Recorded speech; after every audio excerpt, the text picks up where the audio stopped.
No one likes seeing these immigration raids, not near schools, not in neighborhoods, not in our communities. But we have to be honest, this didn't just automatically happen. It wasn't by accident.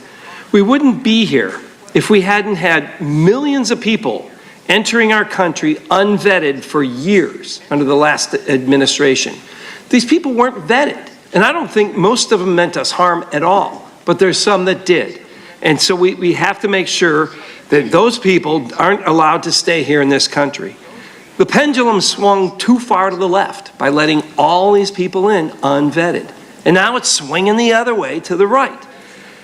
I think it's primarily because of the sanctuary state laws. Law enforcement is blocked. Local law enforcement is blocked from working with federal immigration authorities, and that's a dangerous combination.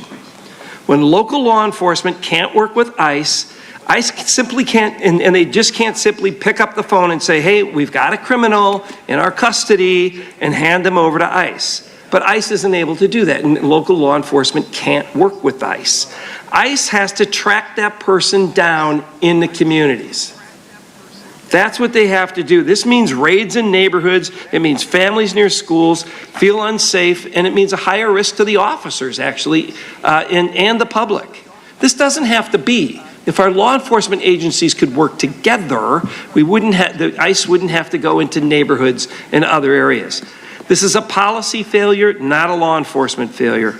We've tied the hands of our officers and then blamed them for the mess created in Sacramento and Washington.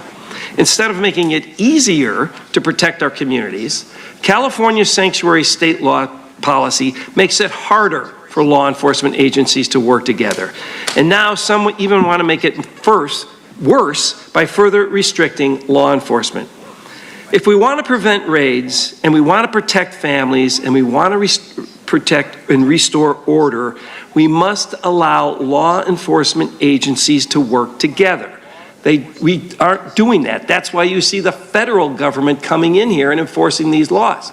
If local law enforcement could do it, and we could work together with them, people could be handed over in jails or while they're in custody, but we don't. So we have the federal government coming in and doing it.